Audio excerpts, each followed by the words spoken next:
महाराज ये कुंडली होती है। कुंडली 1.5 घंटे में एक लगन चलता है। उस 1.5 घंटे में जितने बच्चे जन्मते हैं सबकी समान कुंडली बनती है।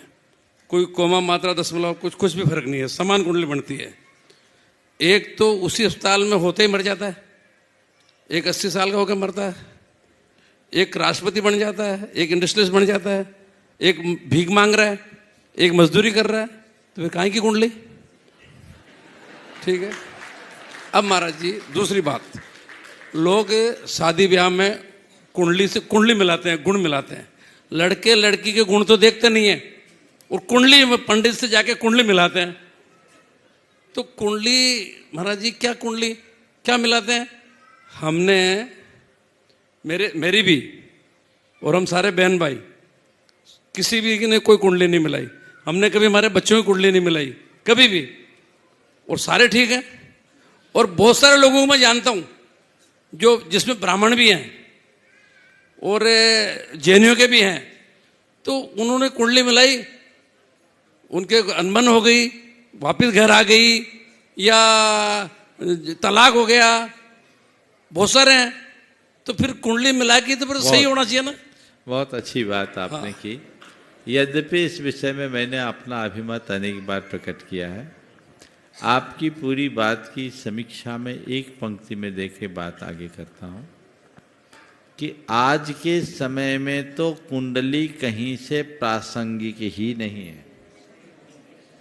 कुंडली ही प्रासंगिक नहीं है। क्यों? आज के समय में कहीं कुंडली ही प्रासंगिक नहीं है। क्यों? क्योंकि कुंडली तो तब सही माने जाए जब जन्म सही ठिकाने में हो और सही टाइम पे हो। कुंडली का आधार इष्टकाल है और इष्टकाल व्यक्ति के जन्म स्थल के अक्षांश देशांश के आधार पर और वहाँ के सूर्योदय के आधार पर होता है। अब शिखर जी के व्यक्ति है, उसका जन्म कलकत्ता में हो रहा है, तब उसकी कुंडली तो कलकत्ता के हिसाब से बनेगी।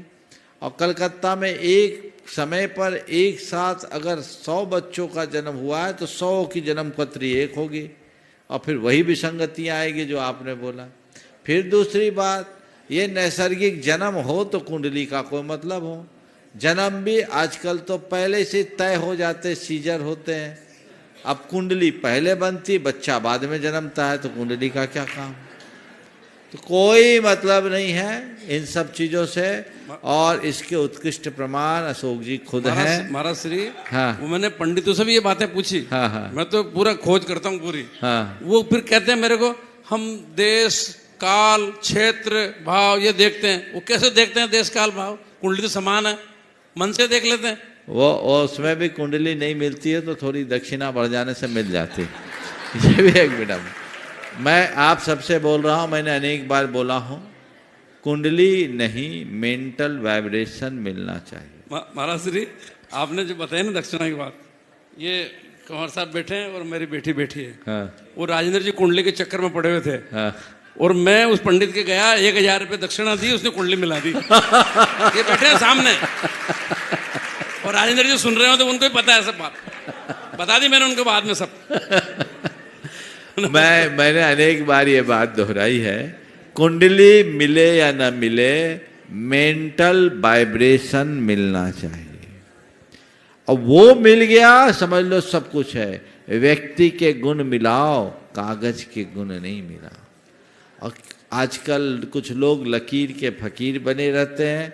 हमने सिंहस्थ कुंभ जब हुआ था अशोक जी, सिंहस्थ कुंभ हुआ था तो कहते सिंहस्थ कुंभ के विवाह अच्छे नहीं होते, उस साल विवाह नहीं होता, सावा नहीं होता।